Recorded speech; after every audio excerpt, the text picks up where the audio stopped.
বন্ধুরা, আমি আজকে আপনাদের করে দেখাবো কাশ্মীরি আলুর দম আর বাসন্তী পোলাও। এই দুটো রেসিপি আপনারা সবাই বাড়িতে করে থাকেন, কিন্তু আমি কিভাবে করছি সেটাই আপনাদের সাথে শেয়ার করব। তবে চলুন শুরু করা যাক আজকে আমার দুটো রেসিপি, কাশ্মীরি আলুর দম আর বাসন্তী পোলাও। আলুটা আমি আধ সেদ্ধ করে নিয়েছি, দেখতেই পাচ্ছেন। আর টমেটো, আদা ওইটাও পেস্ট করে নিয়েছি। কড়াইয়ে আমি সাদা তেল দিয়ে দিয়েছি। তেল আমার মোটামুটি গরম হয়ে গেছে। এবার এর মধ্যে আমি কিছুটা পরিমাণে গোটা জিরা আর একটু দারচিনি ফোড়ন দিয়ে দিলাম। ফোড়ন দিয়ে ভালোভাবে নাড়িয়ে নিচ্ছি।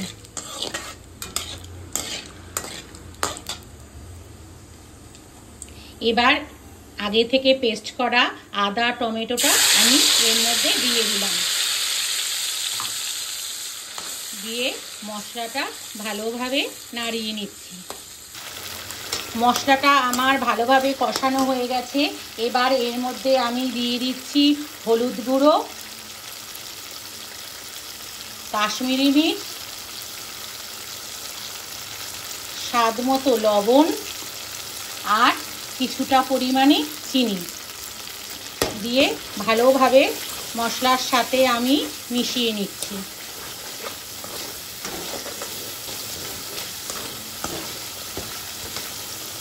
এবার এর মধ্যে দিয়ে দিচ্ছি আগে থেকে সেদ্ধ করা আলুগুলি। আলুগুলি অর্ধেকটা সেদ্ধ আছে, বাদ বাকি মশলার সাথে কষে সেদ্ধ হবে। মশলাটা আমার ভালোভাবে আলুর মধ্যে সমস্ত মিশে গেছে। এবার এর মধ্যে আমি দিয়ে দিচ্ছি আগে থেকে পেস্ট করা কাজু বাদাম, চারমগজ, সাদা তিল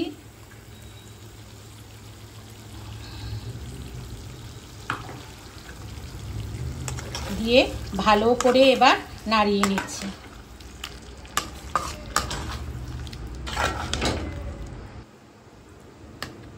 মশলাটা আমার সমস্তভাবে ভালোভাবে কষানো হয়ে গেছে। এবার এর মধ্যে আমি কিছুটা পরিমাণে জল দিয়ে দিচ্ছি। জলটা আপনারা আন্দাজ মতো দেবেন, কতটা পরিমাণে গ্রেভি রাখবেন সেই বুঝে। ঝোলটা আমার একদম ফুটে গেছে। এবার আমি গ্যাসের ফ্লেমটা একদম কমিয়ে 2 মিনিটের মতো রেখে দেব। আজকে আমার কাশ্মীরি আলুর দম অলমোস্ট রেডি হয়ে গেছে।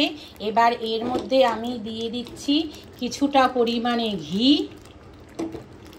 আর কিছুটা পরিমাণে শাহি গরম মশলার গুঁড়ো দিয়ে ভালোভাবে মিশিয়ে নিচ্ছি। আর আলুও একদম খুব সুন্দর সেদ্ধ হয়ে গেছে। আমার আজকে রেসিপি কাশ্মীরি আলুর দম একদম রেডি হয়ে গেছে। এটা পোলাও, ফ্রাইড রাইস, পরোটা সব কিছুর সাথে ভীষণই ভালো লাগে। আমি আজকে ছেলে আর সুব্রতকে এটা বাসন্তী পোলাওর সাথে পরিবেশন করব, সঙ্গে করব একটু বেগুনি। আজকে আমি আপনাদের সাথে বাসন্তী পোলাও রেসিপিটাও শেয়ার করব। বাসন্তী পোলাও করতে আমার লাগবে প্রথমেই গোবিন্দভোগ চাল। আমি ইন্ডিয়া গেটের গোবিন্দভোগ চাল নিয়েছি।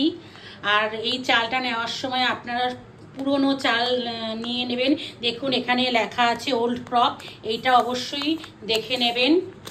পুরনো চালটা হলে বাসন্তী পোলাওটা খুবই দুর্দান্ত হয়। আর লাগবে কিশমিশ, কাজু বাদাম, কড়াইশুঁটি, ঘি, তেজপাতা, দারচিনি, এলাচ, লবঙ্গ, আর লাগবে কিছুটা পরিমাণে ফুড কালার। তবে চলুন শুরু করা যাক আজকে আমার রেসিপি বাসন্তী পোলাও। আমি গ্যাসে গরম জল বসিয়ে দিয়েছি।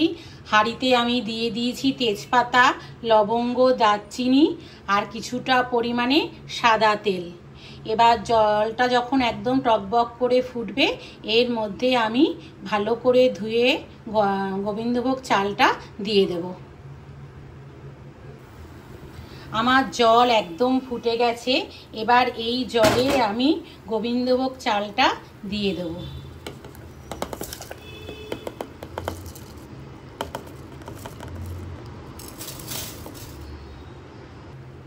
আমি সমস্ত চাল হাঁড়িতে দিয়ে দিয়েছি।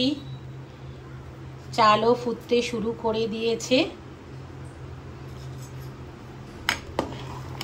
বারবার করে তলাটা মানে নাড়াতে হবে যাতে তলাটা না লেগে যায়।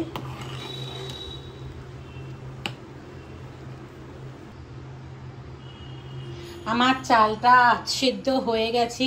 এবার এর মধ্যে কিছুটা পরিমাণে আমি ফুড কালার দিয়ে দিচ্ছি।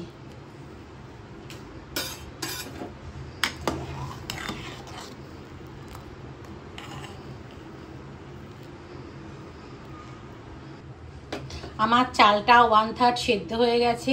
এবার এর মধ্যে আমি কড়াইশুঁটিগুলি দিয়ে দিচ্ছি।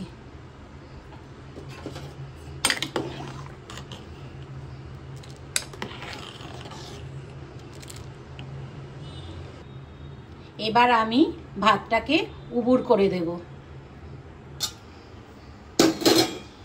এবার কড়াইয়ে আমি কিছুটা পরিমাণে ঘি দিয়ে দিচ্ছি।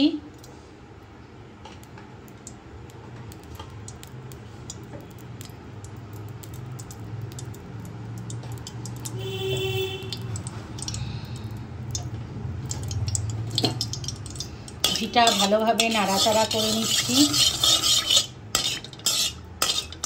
এবার এই ঘিয়ের মধ্যে আমি এলাচ, দারচিনি, লবঙ্গ সমস্ত কিছু ফোড়ন দিয়ে দিলাম।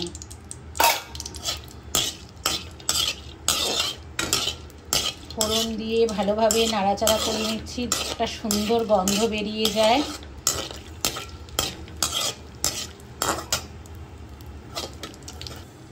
এবার এই ঘিয়ের মধ্যে আমি কিশমিশ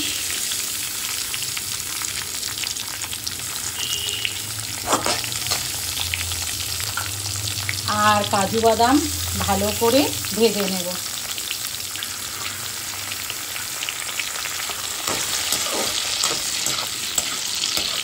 গ্যাসের ফ্লেমটা এখন একদম লোতেই আছে।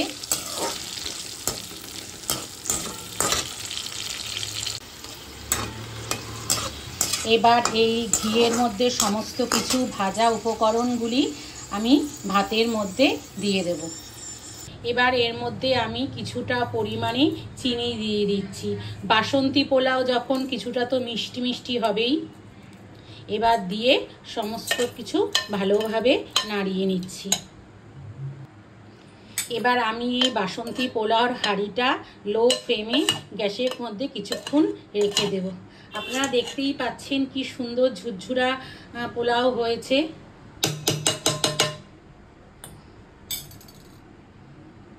মানে একটার সাথে একটা পুরো গায়ে লেগে নেই। এটা ঢাকা দিয়ে কিছুক্ষণ লো ফ্লেমে রেখে দেব। আজকে আমার রেসিপি বাসন্তী পোলাও একদমই রেডি হয়ে গেছে, দেখতেই পাচ্ছেন। আপনারা বাড়িতে এইভাবে একদিন ট্রাই করে দেখবেন, দেখবেন খুব সুন্দর হয় আর খেতেও দুর্দান্ত লাগে। আর সুব্রত আর বাবু যখন খাবে তখন গরম গরম বেগুনি ভেজে দেব। আজকে আমার দুটো রান্না রেসিপি যদি আপনাদের ভালো লেগে থাকে তাহলে চ্যানেলটাকে please like, share and subscribe করে দেবেন। সবাই ভালো থাকবেন, সুস্থ থাকবেন। দেখা হচ্ছে অন্য কোনো ভিডিওতে।